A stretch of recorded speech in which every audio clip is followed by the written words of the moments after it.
আসসালামু আলাইকুম বন্ধুরা, সবাইকে ঈদ মুবারক। কেমন আছেন সবাই?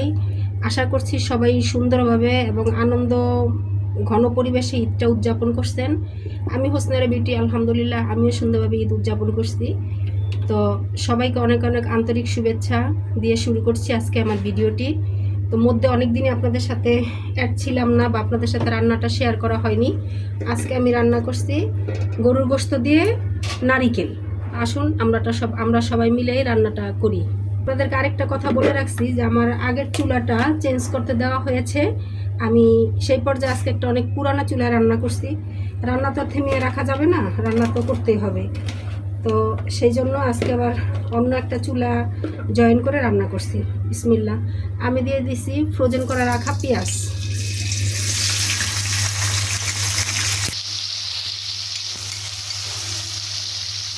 দিয়ে দিচ্ছি 1 চামচ, 4 চামচের 1 চামচ আদা রসুন পেস্ট।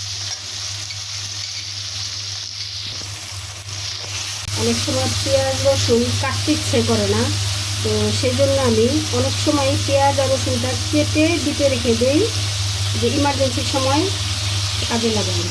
আর এইখানে আমি নিয়েছি 2 চামচ, এই চামচেরই 2 চামচ নিয়েছি মরিচের গুঁড়া, 2 চামচ হলুদের গুঁড়া, 1 চামচ গুঁড়া মশলা মানে গরম মশলা, যেটা এলাচ, দারচিনি, লবঙ্গ, তারপরে হলো বড় এলাচ, তারপরে জিরা, তেজপাতা, তারপরে জয়ত্রী, জয়ফল সব একত্রে নিয়ে আমি বেটে নিয়েছি।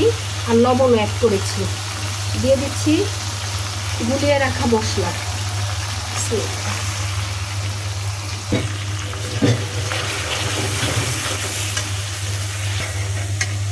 আসলে গরুর গোশত মাখিয়েও রান্না করলে ভালো লাগে, কষিয়ে রান্না করলে ভালো লাগে। আপনি যেভাবে রান্না করবেন গরুর গোশত সবভাবেই মজা লাগে। আমি দিয়ে দিচ্ছি গোশত। বিসমিল্লাহ।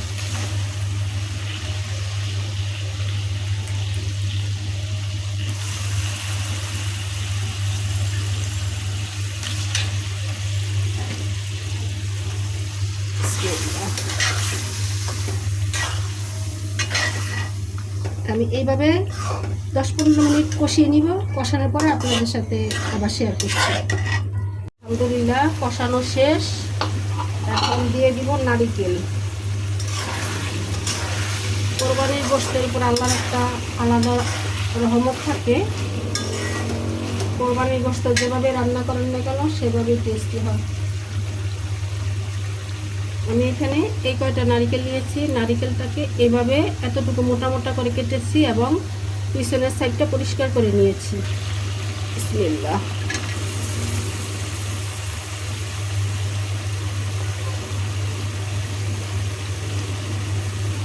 আলু দিয়ে নারিকেল খেয়েছেন, লাউ দিয়ে খেয়েছেন, পেঁপে দিয়ে, ফুলকপি, পাতাকপি সব দিয়ে খেয়েছেন।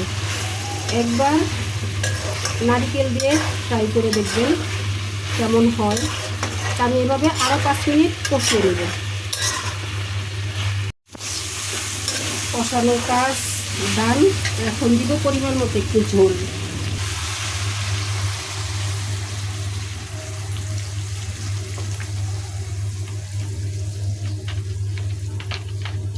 এভাবে আরও 10 মিনিটের মতো রান্না করে নিব।